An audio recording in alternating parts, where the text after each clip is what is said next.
अब ये फीमर जब एसिटाबुलम में जाके बाइंड होगी, वहां पे हिप जॉइंट बनाएगी, then it's a ball and socket joint. और साइनोवियल जॉइंट्स की एक कैरेक्टरिस्टिक है कि आपके पास बाहर होगा फिब्रस कैप्सूल और अंदर होगी synovial membrane, and that synovial membrane will cover everything that is present inside except at the articular cartilage. What is the reason कि क्यों आर्टिकुलर कार्टिलेज को बाइंड नहीं करेगी? Now synovial membrane has neural as well as vascular supply. और जो आपके पास synovial joint होते हैं, इसमें तो आपके पास दो बोन्स जो होती हैं वो आपस में फिजिकली कनेक्टेड नहीं होती, there is a small gap between them. तो फॉर एग्जांपल जब मैं एक साइनोवियल जॉइंट को मूव करूंगा, then the gap that is present in between these two bones is going to decrease, और दोनों बोन्स जो आपके पास साइनोवियल जॉइंट बना रही हैं are going to slide over an other. Articular cartilage उसी स्लाइडिंग को कम करता है, रेजिस्टेंस कम करता है। नाउ ड्यूरिंग मूवमेंट जब ये दोनों बोन्स ने आपस में स्लाइड ओवर करना था एक दूसरे के ऊपर, और जो आर्टिकुलर कार्टिलेज था अगर उसके पास ब्लड सप्लाई होती, तो ब्लड सप्लाई क्या हो जानी थी?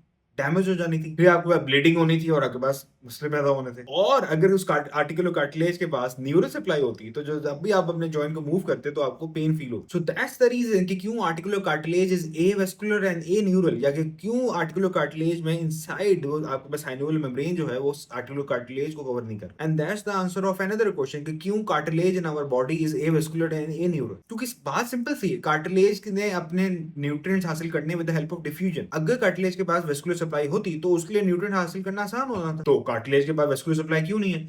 The reason is very simple. The cartilage that is present inside our body, उसका function है to reduce the resistance, to act as shock absorber. और जब कोई चीज shock absorb कर रही होती है तो इस मोस्ट प्रोबेबली कि अगर वहां पे ब्लड सप्लाई होती तो वहां पे ब्लड वेसल्स ने डैमेज होना था, ब्लीडिंग होनी थी और डिफरेंट कॉम्प्लिकेशंस होनी। Follow for more.